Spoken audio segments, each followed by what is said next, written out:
오늘 우리가 주목하고 나누는 이 바디메오의 이야기는 실은 예수 그리스도의 부요함의 이야기입니다.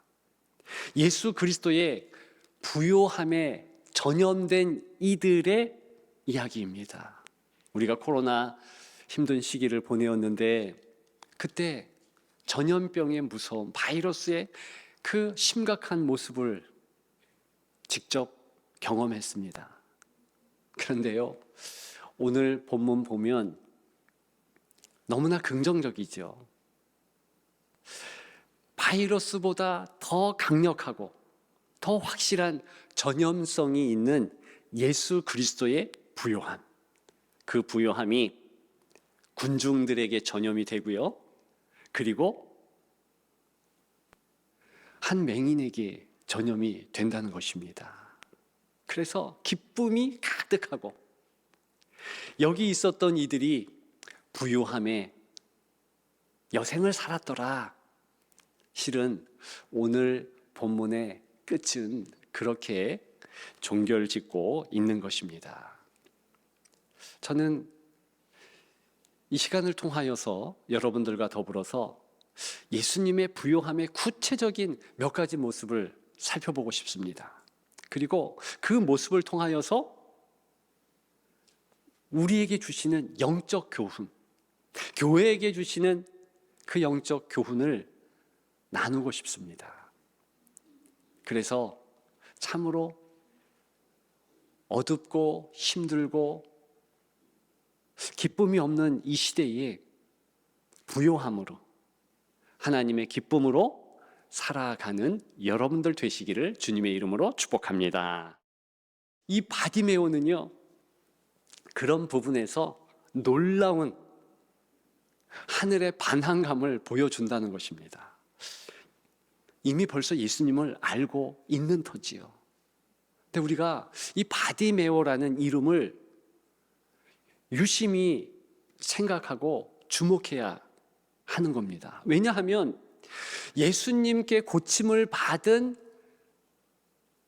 그런 수혜자들이 마가복음 오늘 본문 비롯해서 복음서 보게 되면 그 이름 거론하지 않습니다. 왜요? 부끄럽잖아요. 왜요? 그리고 그들이 대부분 떠나갔잖아요. 근데 이 바디메오라는 이 특별한 사람은요, 이름이 있어요. 예수님께 병고침을 받은 이 그들의 이름은요, 몇몇 기록되지 않습니다. 초대 교회사에 강렬한 인상, 강렬한 그런 선한 행동을 한 사람만 남겨져 있는 건데 그게 바디메오였다라는 것입니다. 그러니까 최초예요, 최초. 이렇게 예수님께 병고침을 받은 수혜자로서의 이름이 기록되었다. 영광스러운 거죠.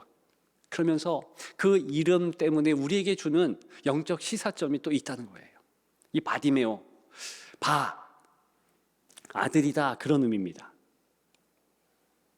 디메오는 히브리 말로는 존중을 받는 자, 존경받기에 당연한 자, 이런 좋은 뜻의 이름을 갖고 있습니다. 그런데 당시에는 아랍어도 있었어요. 근데 이 아랍어는요, 또 다른 반대의 뜻, 더러운 자, 더럽다, 불결하다, 아주 반대의 그 뜻을 가지고 있었어요. 근데 지금도 아람어와 히브리 말 이렇게 배치되는 비슷한 단어들이 있습니다. 이들이 대척점에 있으니까 서로 대적하고 있는 거 사실이니까 여하간에 어떤 이름의 뜻을 가져도 지금 이 바디메오와 정확하게 연결됩니다. 저는 그 히브리 말에 존귀한 자의 아들이다라는 뜻이, 이 해석이 좋은데요, 그렇게 보면 더 불쌍해지죠. 왜요? 누군가는 그 바디메오를 존귀하게 여겼잖아요. 부모가 그랬죠. 적어도 이 아들이 태어날 때 존귀한 자가 되라, 우리는 너를 존중하며 존귀하게 여긴다, 그런 마음 아니겠습니까? 저는 이 모습에서 어느 면으로든 우리의 자화상을 발견합니다. 정도의 차이는 있겠지만 누군가는 저와 여러분들을 존중하죠. 사랑하죠. 사랑했지요. 근데 우리 스스로 어떤 상황에는, 어떤 현실에는 무너지는 겁니다. 참 불쌍하다. 이렇게 나는 초라할까? 이렇게 나는 상황이 어려울까? 이 바디메오는요, 그 상황이 46절에 앞을 못 본다. 그리고 길가에 앉았다. 이렇게 그 상황을 말해주고 있습니다. 47절에는 불쌍히 여기소서. 나 불쌍해요. 나 정말 비참해요. 스스로가 그렇게 자각했다라는 것입니다. 확신했다는 거예요. 요즘에 우리 대학 입시를 본 아이들 중에서요, 힘들어하고 착잡해하는 아이들이 있습니다. 이미 공부 잘하는 애들은 다 잘한 것은 아니겠지만 어쨌든 합격의 소식이 전해졌고 지금은 이제 또 2차, 3차 이러면서 기다리고 있는 아이들이 있어요. 이 아이들의 입장에서 보면 과거 저의 모습이 생각납니다.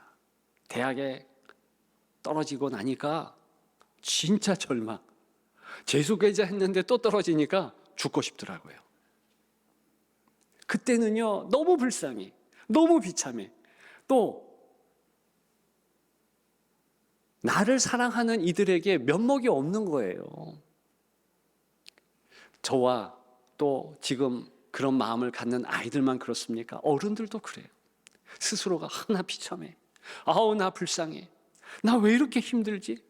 건강의 문제, 물질의 문제, 특별히 자녀의 문제가 있으면 부모들은 무너지는 거예요. 힘든 거예요. 어려운 겁니다. 그러니까 내가 내 스스로를 존중하고 가치 있게 여기고 싶은데 그렇게 할 수가 없어요. 그래서 무너지는 겁니다.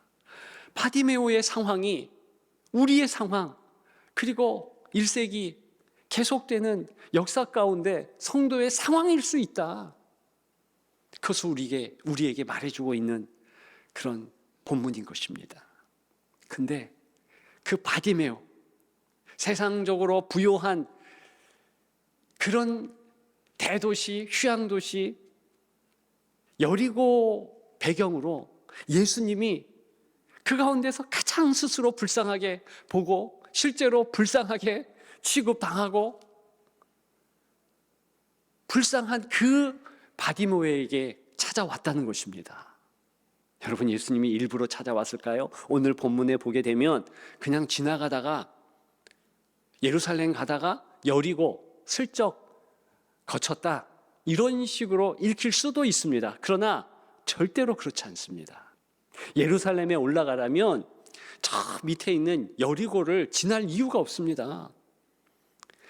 여리고에서 예루살렘까지 가려면은요, 가파른 언덕 저 800고지, 900고지를 마치 등산하듯이 올라가야 돼요. 다른 길이 있었습니다. 굳이 거기를 갈 필요가 없었다는 거예요. 이렇게 힘들고 어렵고 나약하고 스스로를 바디메오다라고 여기는 인물이 있으니까, 사람들이 있으니까 이 바디메오를 위해서, 그 한 사람을 위해서 가셨다라는 것입니다. 중요한 것은 그렇게 주님께서 말씀을 했지요. 그 부르심의 권위는 어떤 권위겠습니까? 우리가 금방 알 수 있어요. 예수님이 부르시는 그 권위는 어떤 권위예요? 왕의 권위죠. 만왕의 왕이신 예수께서 지금 와라! 콜링을 하고 계신 겁니다. 구원자의 권위예요. 이 땅의 원래 주인이신 예수 그리스도의 권위로 그렇게 말하고 있는 것입니다. 그 권위 앞에 부복하는 여러분들 되시기를 축복합니다. 오늘 본문에 회중들의 반응 보십시오. 실제로 이 포내에 주의 음성이 들려지자 어떻게 되는가?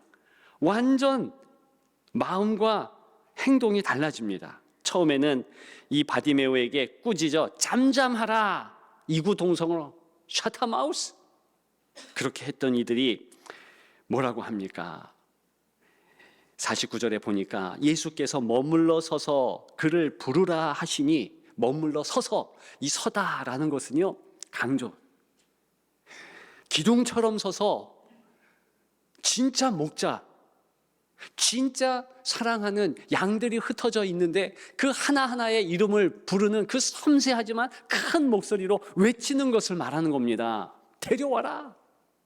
그 이야기를, 그 절절한 부르심을 들은 회중이 갑자기 감동이 되는 거예요. 갑자기 완전 확 바뀌는 것입니다. 이것이 부르심의 권능이에요. 도대체 만왕의 왕께서 부르시는데 그 부르심 앞에 부복하지 않을 자가 어디에 있겠습니까? 당연히 들은 자는 와야 되고, 전달자, 지금 회중들이 전달하고 있어요. 바뀌죠. 예수의 권위 앞에 납작 엎드리죠. 그러면서 세 가지를 얘기합니다. 안심하고, 두 번째 일어나라, 세 번째 그가 너를 부르신다. 이게 복음이 선포될 때 일어나는 이 말씀입니다. 현상이에요. 안심하라, 두려움이 떠나요. 그리고요, 일어나, 무슨 뜻입니까? 너 지금 부정적인 자리, 낙심의 자리, 절망의 자리, 벌떡 일어나. 진짜로 복음이 들려지면 일어나게 되어 있습니다. 어떤 형편이든지 승리하게 되어 있습니다. 그래서 아이들은 복음을 들어야 돼요. 그래서 누구든지 낙심한 자는 이 복음이 들려져야 되는 겁니다. 그리고 그가 너를 부르신다. 예수님께서 당신이 필요하다, 그렇게 소환했다, 빨리 가라. 이게 교회의 사명이에요. 저와 여러분들이 이 교회에서 다른 말, 내 말, 내가 원하는 말, 너 시끄러, 너 이렇게 해, 저렇게 해, 아니요, 그 생명력이 없습니다. 교회의 사명은 그저 예수님께서 너를 찾는다, 너를 부르신다, 그 말만 전하면 돼요. 그런 우리 교회, 모든 교회 되기를 주님의 이름으로 축복합니다. 두 번째는 살리심의 부요함이죠. 오늘 본문에 이 일어나라라는 말이 이제 49절에서 특별히 이 회중들의 입술을 통해서 전달이 됩니다. 근데 예수님께서 그렇게 일어나게 하신다라는 것이고요. 그리고 이 부르심이라는 요 단어, 요 두 가지 요 단어가요, 특별히 예수님이 부활을 이야기할 때, 예수님의 살려주심의 역사가 있을 때 이게 같이 쌍으로 쓰여졌다라는 것입니다. 그래서요, 요한복음 5장 25절에 보게 되면 죽은 자들이 하나님의 아들의 음성을 들을 때가 오나니 곧 이때라. 아들의 음성, 이게 바로 오늘 본문 부름에서 온 포네라는 단어이지요. 곧 이때라. 듣는 자는 살아나리라. 이 살아나리라라는 말이요, 바로 오늘 본문에 쓰인 일어나다, 일어난다, 이런 뜻이에요. 같이 쓰였죠. 그리고 마가복음 16장 6절, 이제 우리가 10장을 읽고 있지 않습니까? 6장을 뒤로 넘겨보면 그가 살아나셨고, 예수님이 부활하시면서 이 대목이 적혀 있는데요, 그가 살아나셨고, 이때 살아나셨고라는 에게이네라는 헬란 말은요, 오늘 본문에 일어서다라 우리 한국말로 번역이 된 이 동사지요. 그러니까 똑같이 사용한 거예요. 요는 이겁니다.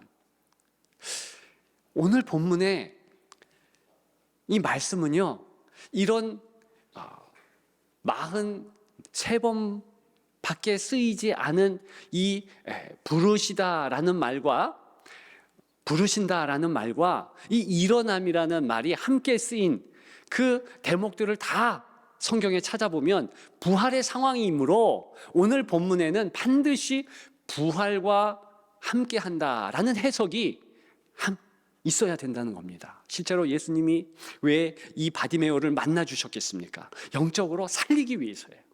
너 죽었지? 육적으로 너 낙심, 좌절, 원망, 사회적으로도 너 죽어 있지? 영적으로 완전 죄성과 죄로 인해서 죽었지? 내가 살리마. 예수님이 만나 주신 거예요. 예수님의 부요의 이 모습은요, 만난 자마다 살아나는 그 은혜가 있는 것입니다. 그렇다면 교회의 사명은 무엇입니까? 오늘 본문에는 나타나 있지 않지만 병행 본문인 누가복음 18장 43절에 보게 되면 이렇게 바디메오와 예수님이 만나며 대화하고 바디메오가 눈을 뜨고 뭐 여러 가지 역사들을 경험하면서 이 회중이, 이 공동체가, 예수님을 따랐던 무리들이 어떻게 하는가? 부활의 감격, 그것을 찬송으로 불렀다는 겁니다. 그 찬송의 공동체, 찬송의 찬양을 자연스럽게 불렀다라는 것입니다. 찬양하니라. 저와 여러분들에게 주시는 영적 교훈은 무엇입니까? 우리 가운데 우리가 예배 드릴 때마다 하나님 앞에 찬양을 반드시 올려드려야 되는데 그 중심 주제는 무엇입니까? 살아났다. 우리 자녀 세대가 이렇게 일본 비전 트립을 통하여서 저 파라과이 선교를 통하여서 또 부흥회 혹은 캠프 이거를 통하여서 변화가 되었다. 저들이 찬양하게 되고 하지 않았던 성경을 읽고 기도하고.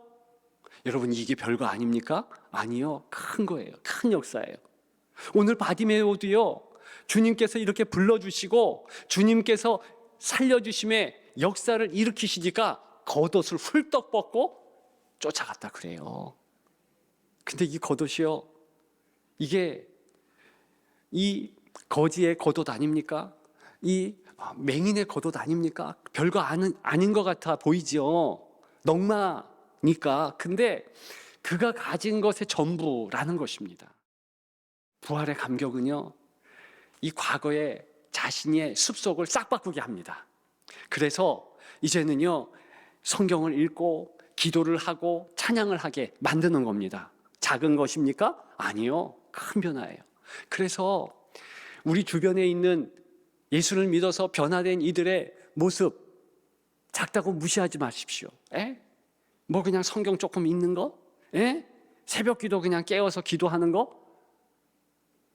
여러분, 그것 때문에 인생이 변해요. 그래서 우리 자녀들이 성경을 읽고 또 기도를 하고 뭐 그러면은 놀라워해야 되는 겁니다. 반색을 하면서 대단하다. 실제로 대단하고요. 오늘 이 바디메오의 이 행동이요, 얼마나 귀한 초대교회의 역사를 그 이후에 일으켰는지요. 중요한 것은 우리 또한 살려주셨고 부활의 은혜를 입었고 남들도 그렇게 경험하며 그것을 크게 여기면서 기쁨의 찬양을 올려드려야 한다는 것입니다. 그런 우리 모두가 되기를 주님의 이름으로 축복합니다. 마지막 세 번째, 예수 그리스도 부요함의 결정적인 그 모습은 무엇일까요? 양육의 모습이에요. 기르심의 모습, 소위 널처링이라고 하죠. 예수님께서 이제 드디어 앞에 쓴 바디메오에게 어떤 말씀을 하시는가? 놀라운 말씀을 하세요. 내게 무엇을 하여 주기를 원하느냐? 예수님이 몰라서 물으셨을까요? 뭘 원하는지 몰라서 이렇게 물어보셨을까요? 아니에요. 이유가 있습니다. 너는 나의 제자야. 이런 뜻으로 당시 랍비와 제자 간에, 선생과 제자 간에 이렇게 질문법으로 하는 이 통상적인 것을 지금 시도했다는 겁니다. 몰라서가 아니라. 그리고요, 이것이 부각되기 위해서 바로 앞에 이제 이 예수님의 두 제자 야고보와 요한이죠. 이들이 예수님께 나아갔다고, 그래서 분란을 일으켰다고 말씀을 드렸지요. 그때 예수님이 똑같은 오늘 본문의 질문을 하셨어요. 너희에게 무엇을 하여 주기를 원하느냐? 결과적으로 이 두 제자는 엉뚱한 거, 구했죠? 그거 말하면 안 되는데, 정답은 예수님이 다 얘기했는데 이미. 근데 오늘 본문의 바디메오는요, 진짜 성숙의 대답을 합니다. 진짜 하나님이 원하시는 그 대답을 해요. 보기를 원하나이다. 여러분, 그저 시력을 찾는 거, 그건 얘기하고 고침받았다, 이 얘기하기 위해서 이렇게 심각하게 이 마가복음에 적혀 있을까요? 기록했을까요? 아니에요. 육신의 이 시력 회복을 넘어서 더 중요한 것은 영적인 그리스도에 대한 갈망. 내가 주님을 진짜 느끼고 경험하고 주님 동행하기를 원합니다. 그래서 보기를 원합니다. 이렇게 말한 것입니다. 우리가 예수님이 원하시는 바디메오의 이 모습은 적어도 본받아야 합니다. 내가 주님을 따르겠습니다. 내 뜻으로 그렇게 행하겠습니다. 그리고 교회에 주는 교훈은 무엇입니까? 예수 그리스도로 양육하기에 부족함 없도록 제자화해야 되는 거예요. 우리 어린 자녀들을 제자화시켜야 되고요. 서로 예수 그리스도의 이 지식, 지혜, 하늘의 부요함을 이루기 위하여서 마음을 다해야 하는 것이 교회의 사명인 줄 믿습니다.